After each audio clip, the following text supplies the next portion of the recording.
how can we as parents manage the holidays so that we can survive them with our PDA children and teens, and maybe even find a little humor and joy in the process. So welcome to today's Coffee with Casey. I am going to be focusing today on holidays because they're coming up and supporting you in thinking outside of the box to manage this unique experience. So the holidays are an extraordinarily difficult time for PDA children and teens and their families, and this is because of all the expectations that we have around things happening in a certain way, on a certain timeline, and looking a particular way, right? We have excitement, which can register as a threat to our PDA children and teens, demands that are placed on them outside of the normal routine. And as parents, we have a lot of expectations around how things should go, right? We want the house to be decorated nicely. We want to engage in our traditions in a way that reflect our values and perhaps make us think of what we did when we were young, right? So today, I really want to focus on 5 stories which can serve as an examples, ideas, inspiration for you to think outside of the box and start to construct a holiday that looks more peaceful for your family. Okay, so I'm going to use stories from my own life over the last 5 years with my PDA son and his younger brother. And I'm going to start with a story from 4 years ago. Okay, so 4 years ago, we celebrate Christmas, and my son, Cooper, was almost 6 years old, and he was extraordinarily excited about Santa's arrival and bringing him presents, okay? So this was a positive thing in a lot of ways, but that big feeling of excitement and waiting for something to happen is perceived as an internal demand or loss of autonomy, even if it's good, right? Even if it's like, I want Santa to come. So how many of you, either listening to this as a podcast or here with me today live, have experienced or observed this with your child, where it's like they're waiting for a package in the mail, or there's an Easter egg hunt and they're waiting for it to start, or they're waiting for Santa to arrive, or waiting for a play date with a friend, and the excitement itself actually starts to dysregulate and escalate them. So this is very common in the holidays because there is so much excitement, and Santa's arrival is the epitome of this dynamic, okay? So my son on Christmas Eve was having a very, very hard time getting to sleep. So we were, extending the bedtime routine, reassuring him, letting him stay up late, but he was like too excited to sleep because his fight-flight response was going off. He did eventually fall asleep around 10:30. My husband and I, put our stuff in the stockings and laid out the presents and then went to bed, but woke up to my son screaming at midnight.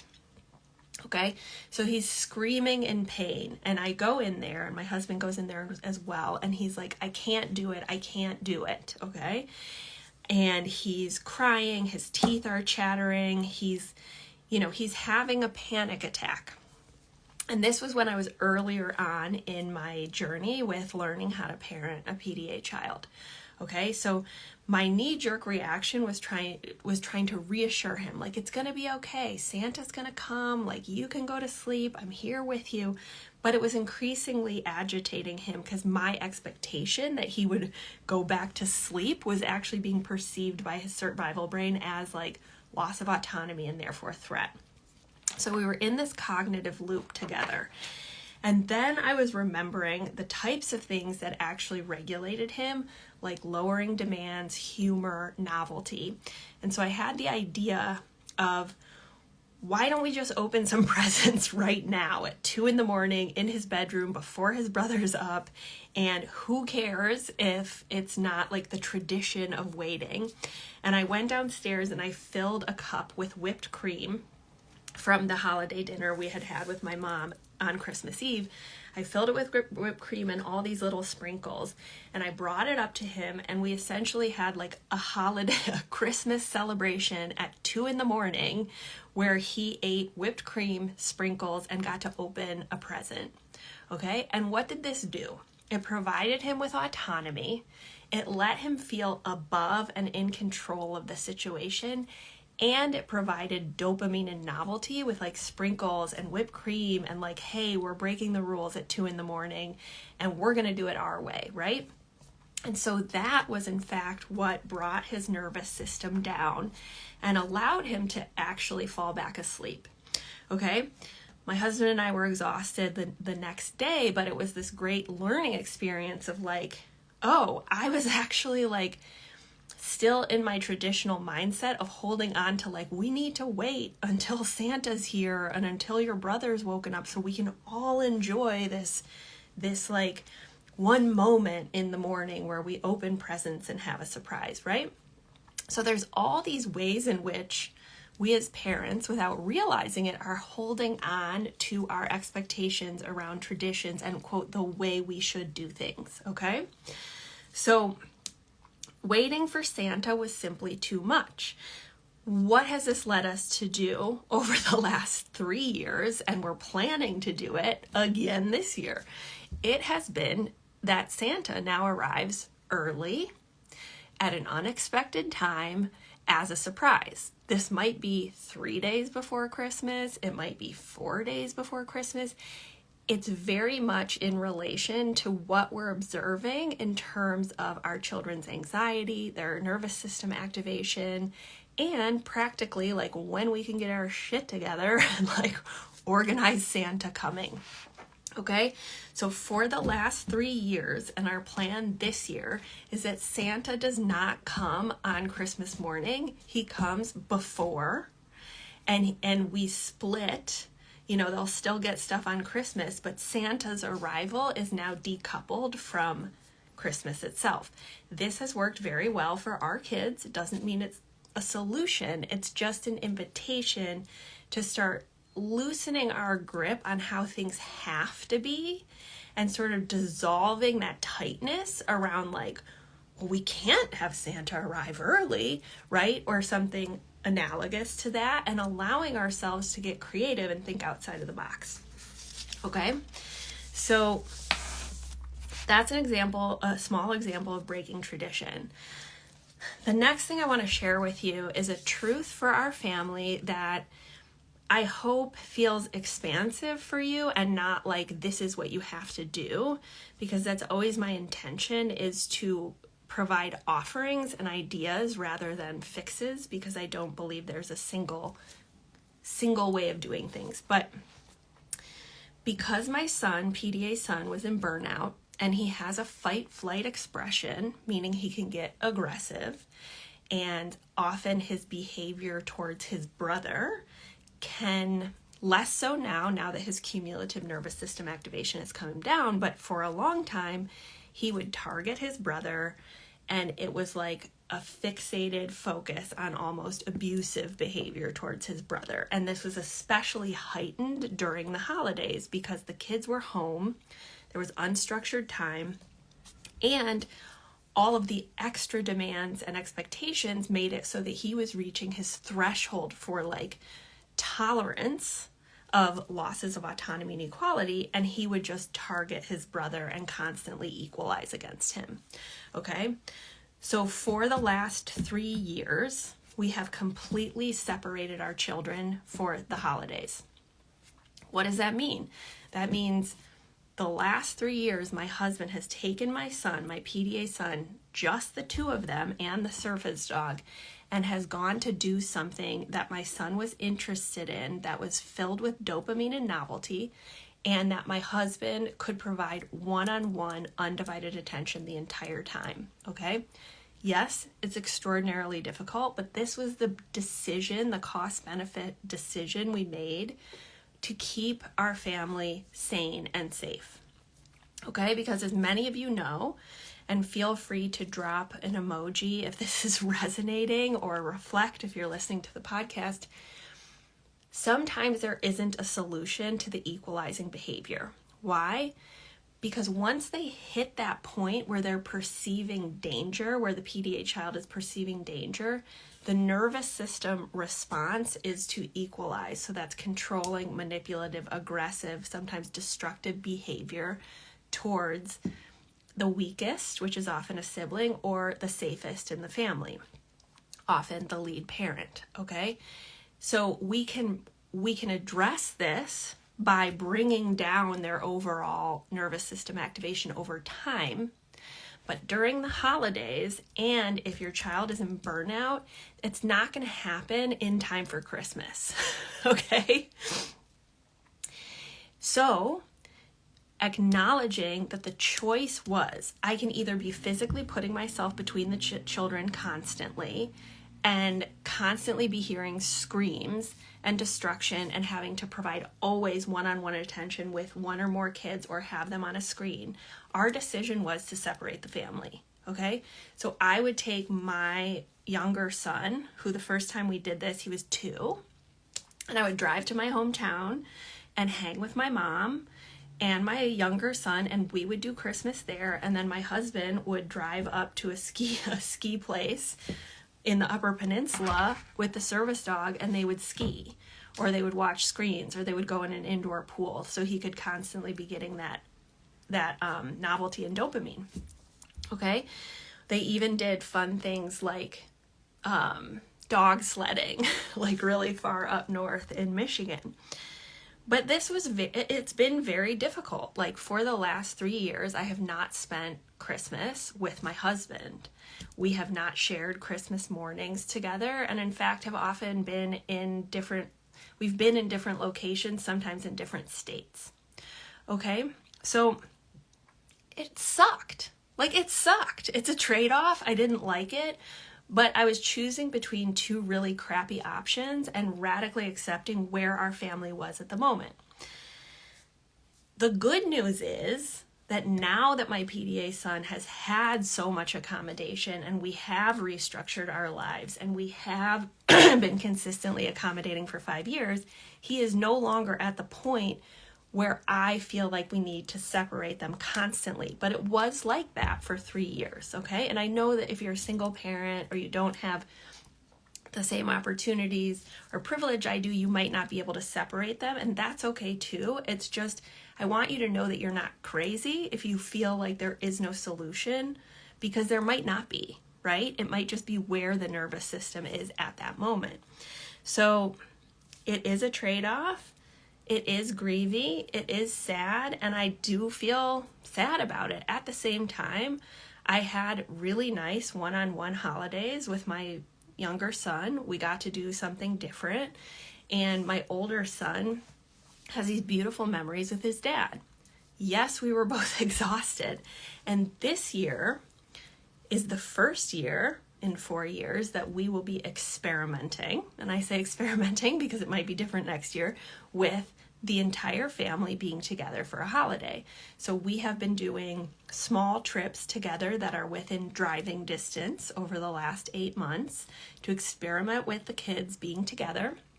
We've always gone to places where we can jump in the car and drive home if things go off the rails, so within a drivable geographic distance. And we have observed that the children are doing well enough to try to do Christmas together, okay? So this is an indicator of like our progress as a family, at the same time that it's still really messy and I don't always know how it's gonna go, okay? So next, I want to tell you about religious traditions that might be even more hard to accommodate or let go of our expectations around than some of the more fun things like decorating the Christmas tree or Santa, because there's an additional layer of like values and ethics, and I can't be sacrilegious if I'm, my kids with an iPad in church or whatever it is, right? So I'm going to give you an example of us trying to celebrate Hanukkah, because my mother-in-law is Jewish, and we do this tradition with her around the holidays as well. So I'm going to talk to you about what it has looked like to try and try and light the Hanukkah candles with my 2 sons, okay? So the first time we did this, it was like exciting because fire, right? We're gonna light things on fire. They're candles. And we were using a menorah that was a family heirloom, okay? So I'm wanting it to be like a nice tradition. I don't want to be disrespectful of my mother-in-law or of the Jewish tradition. I did not grow up Jewish, so there's an additional layer of like, am I doing this right? Am I being disrespectful?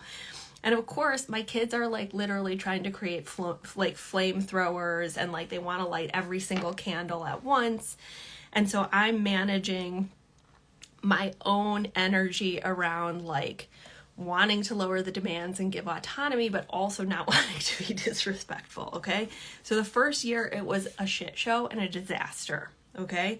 They ended up needing to light every single candle. We would also have to like blow them out and relight them. Both kids needed to like hold the lighters themselves. I was afraid that like the whole house was going to go up in flames. There were tears, there were meltdowns, all of it. Okay. So what did we end up doing the next year? 2 different menorahs, 2 different sets of candles, both of them having a parent one-on-one to support them to light the candles. Also letting go and speaking with my very patient mother-in-law about, hey, like we might need to light all the candles the first night, and then we'll like take the candles down and do it the way we're supposed to. And, you know, things have evolved as they have evolved, and their nervous systems have, you know, evolved, and they've also gotten older, and my older son has spent much more time in his thinking brain, so he's able to learn. So it's not quite this dramatic at this point. But I share this example just because I know that for many of us, it's not just the like, oh, it's a holiday parade and we're decorating the Christmas tree. There's also this dynamic of, you know, am I being respectful to the religious undertones of what we're celebrating? And like, how can I accommodate my kid when this is offensive to other people? Okay. So part of what I had to do was communicate with my mother-in-law, and luckily she understands the drill.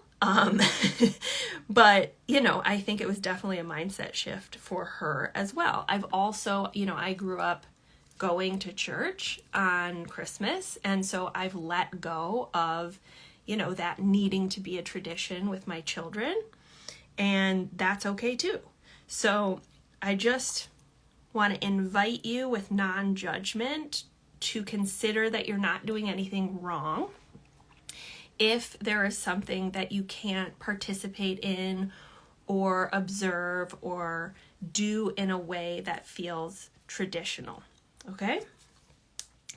Finally, I want to give you an invitation to lower demands on yourself, okay? So this all ties together, but it sneaks up on us, right? So my son often likes to participate in some of the novelty around the holidays, but what he does often is he'll go all in for like the first day, right? He's like, okay, we're gonna like get the Christmas tree, we're gonna cut it down, we're gonna put up all the Christmas lights, we're gonna decorate, we're gonna listen to Christmas songs, then we're gonna make Christmas cookies, and it's like boom, boom, boom, boom, boom, and then he's like done, right? Potentially.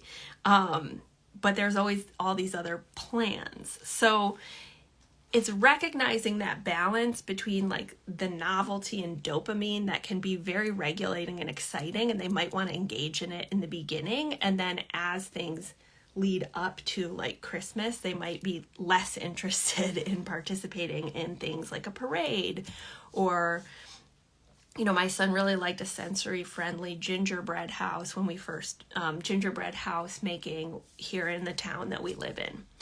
But this year, you know, we got the tree into the house, we had fun cutting it down, and then there was demand avoidance about like putting up the lights, right? There's kind of like rules around how to put up the lights. Not really, but like you have to get them on the tree in a particular way or like they don't stay. And so what we did was we left out a lot of the Christmas ornaments, and my kids, they were strewed like a visual invitation, and then the kids could come and put some on and then go back to what they were doing, have a screen break, maybe put some on the next day. And so we lowered the demand of like all this stuff has to get up in a particular timeline. The demand I'm lowering on myself this year, which may sound silly, but it's something I think about a lot, is like, okay, we didn't get the lights up on the house. I got a wreath on the front door, which is saying a lot for our family, and the tree is up, right? But I have these strings of lights that are still laid out because I'm strewing them to see if the kids want to actually decorate the house outside. And so I do, when I drive home, think like, oh man, our house is like not decorated like my neighbors, and like everyone else's looks so like tailored and nice. But I remind myself like, look, we did some of it. We don't have to do any of it. It's all good. Like the wreath is outside, and like I'm just going to trust that the neighbors like are okay with our house not being like exciting and lit up. So that's how I'm lowering demands on myself this year. So I hope this is helpful as an illustration of how, you know, behind the scenes, it's not like because I've accommodated my kid for 5 years, now everything is smooth and it's not messy and we don't have trial and error or anything like that. Like, I'm nervous to do Christmas together as a family. And I have no idea if we'll have made the right decision, but I do think that we're at the point where we can start experimenting with togetherness again. And I'm excited to see how it goes for both our family and for all of you. So, permission to create your own rules, permission to do the things that you need to do to make your family feel safe and seen and secure. All right, my friends, I hope you have a good rest of your day. Thanks for hanging out with me and talking about the holidays. All right, everyone. Bye.